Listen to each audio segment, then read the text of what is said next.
কখনো কখনো না কোনো প্ল্যান ছাড়াই বেরিয়ে পড়া একটা দিন এমন একটা জায়গায় নিয়ে যায় যেটাকে তুমি বছরের পর বছর ধরে খুঁজেছো।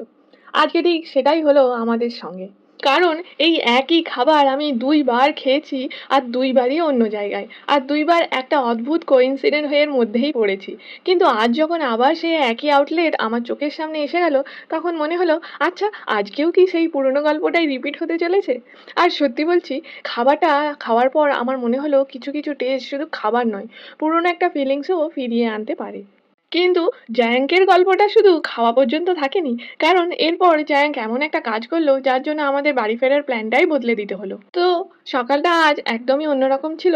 সাধারণত যেভাবে আমাদের দিন শুরু হয়, আজ কিন্তু সেই রুটিনের ধারে কাছেও যায়নি।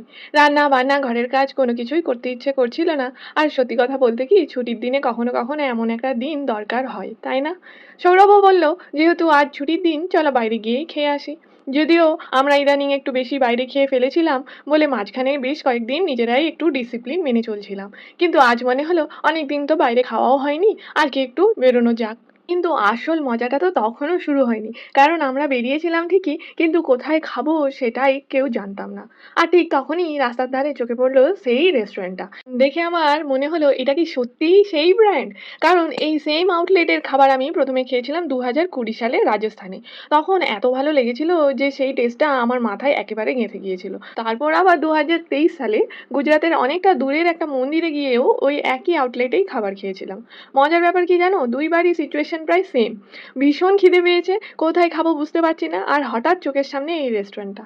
আর ২ বারই খেয়ে বেরিয়েছিলাম যখন একেবারে মন ভালো করে। তারপর থেকে আহমেদাবাদে কত খুঁজেছি এই আউটলেটটা, কিন্তু কোথাও যেন ঠিকমতো পাচ্ছিলামই না। আর আজকে দেখো এই রেস্টুরেন্টটা যে এখানেই আছে এতদিন আমি জানতামই না। তাই আর কি, আজকের লাঞ্চ ডেস্টিনেশন ঠিক হয়ে গেল। ভেতরে গিয়ে জমিয়ে খাওয়া দাওয়া করলাম। আর সত্যি বলছি, সেই same familiar test, same satisfaction. মনে হচ্ছিল বাইরের খাবার নয়, যেন খুব আয়োজন করে বাড়ির খাবারই খাচ্ছি। আর এখানকার হসপিটালিটিটাও বেশ ভালো লেগেছে। তারপর ফেরার সময় ভাবলাম যেহেতু বাইরে বেরিয়েই পড়েছি, একটু বাজারটাও করে নিই। আর এখন তো জ্যাঙ্কে সবাই প্রায় চিনে গেছে। দোকানদারেরা বলছে, দেখো তোমার ছেলে কত বড় হয়ে গেছে, কত কাজ করে দিচ্ছে তোমাদের। এই ছোট ছোট কথাগুলো শুনতে কিন্তু মায়েদের ভীষণই ভালো লাগে। তারপর বাজার করে গাড়িতে উঠলাম, কিন্তু জায়ান কিছুতেই বাড়ি ফিরবে না, কান্না করছে। গাড়িতে উঠতেই চাইছে না। তখনই বুঝলাম বাবাজির পেট ভরেছে ঠিকই, কিন্তু মন এখনো ভরেনি, বাইরেই আছে। আর ভাবলাম শুধু বাড়ি নিয়ে গিয়ে লাভ আর কি। বাড়ি যাওয়ার প্ল্যান ক্যান্সেল। এবার জায়ানকে নিয়ে সোজা পার্কে। আর পার্কে গিয়ে তারপর কি কাণ্ড হলো। আর পার্কে নিয়ে যেতেই জায়াঙ্কের জন্য একেবারে আলাদাই রূপ। এত মজা, এত আনন্দ, এত এনার্জি, বাপ রে বাপ! আমি তো কিছুক্ষণ পরেই ভাবছি বাবা, আমি আর পারছি না। গরমে ঘেমে একেবারে শেষ।